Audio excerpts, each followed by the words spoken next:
বিকেল তখন ৩টা বাজে। পারস্য উপসাগরের নীল জলরাশির ওপর দিয়ে হালকা বাতাস বইছিল। সূর্যের আলো পানিতে ঝিকমিক করছিল। উপর থেকে দেখলে মনে হতো পুরো সমুদ্র যেন ঘুমিয়ে আছে।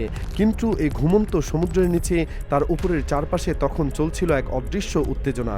এমন একটা উত্তেজনা যা মাত্র কয়েক ঘন্টার মধ্যেই পুরো বিশ্বের সামরিক বিশ্লেষকদের ঘুম কেড়ে নেবে।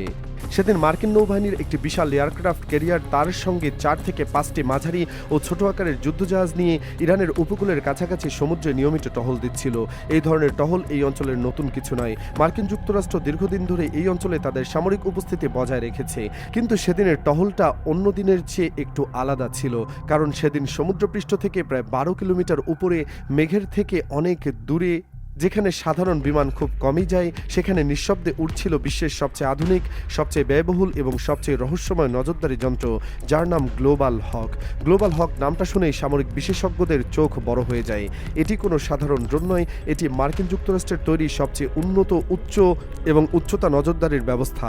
একটিমাত্র ড্রোনের দাম প্রায় $২০০ মিলিয়ন, যা বাংলাদেশি টাকায় হিসাব করলে প্রায় ১৮,০০০ কোটি টাকারও বেশি। এত টাকা দিয়ে একটা ছোট দেশের পুরো প্রতিরক্ষা বাজেট সামলানো সম্ভব, কিন্তু মার্কিন যুক্তরাষ্ট্র এই ড্রোনগুলোকে তাদের চোখ হিসেবে ব্যবহার করে। যেখানে তারা সশরীরে যেতে পারে না, সেখানে গ্লোবাল হক তাদের হয়ে দেখে, শুনে এবং তথ্য সংগ্রহ করে। এই ড্রোনের ক্ষমতা সম্পর্কে একটু বললে বোঝা যাবে কেন এটি এত আলোচিত। গ্লোবাল হক মাটির থেকে প্রায় ২৭ কিলোমিটার উপরে উঠতে সক্ষম। এই উচ্চতা এত বেশি যে অধিকাংশ দেশের ফাইটার জেটও সেখানে পৌঁছতে পারে না। এটি একটানা ৩০ ঘন্টার বেশি সময় আকাশে থাকতে পারে, যা অন্য কোনো ড্রোনের পক্ষে প্রায় অসম্ভব। এর ক্যামেরা এত উন্নত যে মেঘের উপর থেকেও মাটিতে থাকা গাড়ির নম্বর প্লেট পড়া সম্ভব। এটি শত্রুপক্ষের রাডার সিগন্যাল শনাক্ত করতে পারে, তাদের যোগাযোগ ব্যবস্থা পর্যবেক্ষণ করতে পারে এবং সবচেয়ে ভয়ঙ্কর বিষয় হলো এটি নিঃশব্দে শত্রু দেশের ভেতরে ঢুকে পড়তে পারে তাদের টেরও পাওয়ার আগেই। সেদিন বিকেলে এই গ্লোবাল হক ড্রোনটি পরিচালনা করা হচ্ছিল এয়ারক্রাফট ক্যারিয়ারের সঙ্গে থাকা একটি ছোট জাহাজ থেকে। সেই জাহাজে বসে কয়েকজন প্রশিক্ষিত অপারেটর তাদের স্ক্রিনে চোখ রেখেছিলেন। তারা দেখছিলেন ড্রোন থেকে পাঠানো লাইভ ফুটেজ। সবকিছুই স্বাভাবিক ছিল। ড্রোন তার নির্ধারিত পথে উড়ছিল, ক্যামেরা কাজ করছিল, যোগাযোগ ব্যবস্থা চালু ছিল। কেউ ভাবতেই পারেনি যে আর কিছুক্ষণের মধ্যে পুরো পরিস্থিতি পাল্টে যাবে। সমুদ্র থেকে মাত্র ৩৫ কিলোমিটার দক্ষিণে অবস্থিত ইরানের চাবাহার নৌঘাঁটি।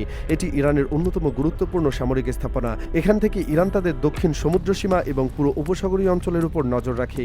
ইরান জানে এই অঞ্চল মার্কিন উপস্থিতি সবসময় আছে, তাই তারা তাদের রাডার ব্যবস্থাকে সর্বোচ্চ পর্যায়ে আধুনিক করেছে। রাশিয়া এবং চীনের তৈরি সবচেয়ে উন্নত রাডার সিস্টেম মোতায়েন করা আছে এই ঘাঁটিতে। এই রাডারগুলো এতটাই শক্তিশালী যে আকাশে উড়ন্ত একটি পাখিকেও তারা শনাক্ত করতে পারে। সেদিন বিকেলে চাবাহার নৌঘাটির রাডার কন্ট্রোল রুমে বসে থাকা অফিসাররা তাদের স্ক্রিনে একটি অস্বাভাবিক জিনিস লক্ষ্য করলেন। স্ক্রিনের এক কোণে একটি ছোট বিন্দু নড়াচড়া করছিল। প্রথমে তারা ভাবল হয়তো এটি কোনো বাণিজ্যিক বিমান, কিন্তু বাণিজ্যিক বিমানগুলো সাধারণত এত উঁচুতে ওড়ে না। তাছাড়া এই বিন্দুটির গতিপথ ছিল অস্বাভাবিক। এটি একটি নির্দিষ্ট এলাকার উপর ঘুরপাক খাচ্ছিল, যা কোনো সাধারণ বিমানের আচরণ নয়। রাডার অফিসাররা প্রথমে বিষয়টিকে খুব বেশি গুরুত্ব দেননি, কিন্তু মধ্যপ্রাচ্যের বর্তমান পরিস্থিতি বিবেচনা করে তারা সতর্ক থাকতে চাইলেন। ইরান জানে যে তাদের শত্রুরা সবসময় তাদের উপর নজর রাখছে, তাই যে কোনো অস্বাভাবিক কিছু দেখলে তারা তদন্ত করেন। রাডার কন্ট্রোল রুমের প্রধান অফিসার তার ঊর্ধ্বতনদের বিষয়টি জানালেন। সিদ্ধান্ত নেওয়া হলো যে একটি ফাইটার জেট পাঠিয়ে বিষয়টি খতিয়ে দেখা হবে। ইরানের বিমান বাহিনী একটি মিগ-29 ফাইটার জেট জরুরি ভিত্তিতে উড্ডয়ন করালো। মিগ-29 রাশিয়ার তৈরি একটি শক্তিশালী যুদ্ধবিমান। এটি আকারে ছোট হলেও অত্যন্ত দ্রুতগতির। কিন্তু যখন পাইলট সে রহস্যময় বস্তুর দিকে এগিয়ে গেল, তখন তিনি একটি সমস্যার মুখোমুখি হলেন। যে উচ্চতায় সে বস্তুটি ছিল, সেই উচ্চতায় মিগ-29 পৌঁছতে পারছিল না। পাইলট তার সর্বোচ্চ চেষ্টা করলেন, কিন্তু বিমানের সীমাবদ্ধতার কারণে তিনি ফিরে আসতে বাধ্য হলেন। এই তথ্য যখন ইরানের কমান্ড সেন্টারে পৌঁছালো, তখন তারা বুঝতে পারলেন যে এটি কোনো সাধারণ বিমান নয়। এটি এমন কিছু যা তাদের ফাইটার জেটের নাগালের বাইরে থেকে তাদের উপর নজরদারি করছে।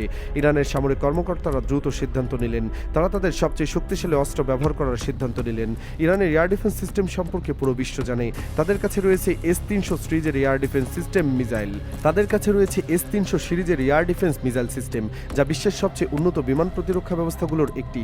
এই সিস্টেম থেকে ছোড়া মিসাইল ঘন্টায় ৩৬০০ কিলোমিটারের বেশি গতিতে উঠতে পারে। এটি প্রায় ৪০০ কিলোমিটার দূরে থাকা যে কোনো টার্গেটকে নির্ভুলভাবে আঘাত করতে পারে। এই মিসাইলের সামনে দাঁড়ানোর ক্ষমতা পৃথিবীতে খুব কম বিমান বা ড্রোনের আছে। রাডার কন্ট্রোল রুম থেকে সরাসরি নির্দেশ গেল S-300 ব্যাটারিতে। সিস্টেম অন করা হলো, টার্গেট লক করা হলো। সে মুহূর্তে পুরো কন্ট্রোল রুমে পিন পড়লে শোনা যেত এমন নীরবতা। সবার সবার চোখ স্ক্রিনের দিকে। সবাই জানে যে পরের কয়েক সেকেন্ডে কি ঘটতে যাচ্ছে। একটি মিসাইল ছুটে গেল আকাশের দিকে, সাদা ধোঁয়ার রেখা রেখে যেতে সেটি মেঘ ভেদ করে উপরে উঠে গেল। মাটি থেকে যারা দেখছিল তাদের কাছে মনে হলো এটা যেন আগুনের তীর আকাশের দিকে ছুটে গেল। ওদিকে জাহাজে থাকা ড্রোন অপারেটররা হঠাৎ করে তাদের স্ক্রিনে একটি সতর্ক সংকেত দেখতে পেলেন। তাদের সিস্টেম জানালো যে একটি মিসাইল তাদের দিকে ধেয়ে আসছে। তারা দ্রুত ড্রোনটিকে সরিয়ে নেওয়ার চেষ্টা করলো, কিন্তু গ্লোবাল হক দেখতে যতই বিশাল হোক এর গতি খুবই কম, ঘন্টায় 570 কিলোমিটার। আর যে মিসাইল তার দিকে ধেয়ে আসছে তার গতি ঘন্টায় 3600 কিলোমিটারের বেশি। এই অসম প্রতিযোগিতায় ড্রোনের কোনো সুযোগ নেই। কয়েক সেকেন্ডের পরে যা ঘটলো তা ইতিহাসে লেখা থাকবে। রাডার স্ক্রিনের সেই রহস্যময় বিন্দুটি হঠাৎ করে মিলিয়ে গেল। একটি উজ্জ্বল ঝলকানি দেখা গেল স্ক্রিনে এবং তারপর সেই বিন্দুটি আর নেই। ইরানের রাডার কন্ট্রোল রুমে উল্লাসের শব্দ শোনা গেল। তারা বুঝতে পারল যে তাদের মিসাইল সফলভাবে টার্গেটে আঘাত করেছে। কিন্তু আমেরিকান জাহাজে তখন চলছিল এক ভিন্ন দৃশ্য। ড্রোন অপারেটরদের স্ক্রিন কালো হয়ে গেল। ড্রোনের সাথে সমস্ত যোগাযোগ বিচ্ছিন্ন হয়ে গেল। কোনো ফুটেজ নেই, কোনো সিগন্যাল নেই, কোনো তথ্য নেই। $200 মিলিয়ন সেই অত্যাধুনিক ড্রোন যেন মুহূর্তের মধ্যেই বাতাসে মিলিয়ে গেল। এই ঘটনার খবর যখন বিশ্ব মিডিয়ায় ছড়িয়ে পড়ল তখন শুরু হলো তুমুল আলোচনা। বিশ্বের সবচেয়ে শক্তিশালী দেশের সবচেয়ে আধুনিক নজরদারি ড্রোন কিভাবে নিখোঁজ হয়ে গেল, এই প্রশ্ন সবার মনে। কেউ কেউ বলছেন ড্রোনটি মিসাইলের আঘাতে ধ্বংস হয়েছে, আবার কেউ কেউ বলছেন হয়তো ইরান কোনো উন্নত ইলেকট্রনিক জ্যামিং প্রযুক্তি ব্যবহার করেছে যা ড্রোনের সাথে যোগাযোগ বিচ্ছিন্ন করে দিয়েছে। সবচেয়ে বড় প্রশ্ন হলো ড্রোনটি কি সত্যিই ধ্বংস হয়েছে নাকি শুধু যোগাযোগ বিচ্ছিন্ন হয়েছে।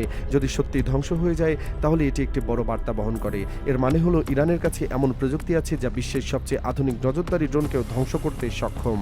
আর যদি ড্রোনটি শুধু সিগন্যাল হারিয়ে থাকে তাহলে সেটিও কম অবাক করার মতো নয়, কারণ গ্লোবাল হকের মতো ড্রোনের সিগন্যাল এত সহজে বিচ্ছিন্ন হওয়ার কথা নয়। ইরান এই ঘটনার পর তাদের অবস্থান স্পষ্ট করেছে। তারা বলেছে যে তাদের সীমানায় কোনো বিদেশি যান ঢুকলে তারা কঠোরভাবে প্রতিহত করা হবে। দেশের নিরাপত্তা এবং সার্বভৌমত্বের প্রশ্নে তারা একচুল পরিমাণও ছাড় দেবে না। এই বক্তব্য থেকে স্পষ্ট যে ইরান তাদের সামরিক সক্ষমতা নিয়ে আত্মবিশ্বাসী। এই ঘটনা মধ্যপ্রাচ্যের বর্তমান ভূরাজনৈতিক পরিস্থিতিকে আরও জটিল করে তুলেছে। এই অঞ্চল এখন শুধু সামরিক শক্তির লড়াই চলছে না, চলছে প্রযুক্তির লড়াই। কে বা কারা রাডারকে ফাঁকি দিয়ে কি করতে পারে, কে কার হাতে ড্রোনকে আটকাতে পারে, কে কার স্যাটেলাইট সিগন্যাল জাম করতে পারে, এসব প্রশ্নের উত্তর খুঁজছে সবাই। নজরদারি, রাডার, স্যাটেলাইট এবং ইলেকট্রনিক জ্যামিং সব মিলিয়ে এটি এখন একটি জটিল শক্তির ভারসাম্যের খেলা। গ্লোবাল হকের এই ঘটনা আবারও প্রমাণ করল যে আধুনিক যুদ্ধক্ষেত্রে প্রযুক্তি যতই উন্নত হোক তার একটি দুর্বল দিক সবসময় থাকে, আর সেই দুর্বল দিক খুঁজে বের করতে পারলে শত্রুকে পরাজিত করা সম্ভব। ইরান হয়তো সেই দুর্বল দিকটাই খুঁজে পেয়েছে, আর এই আবিষ্কার পুরো বিশ্বের সামরিক কৌশলকে নতুন করে ভাবতে বাধ্য করবে।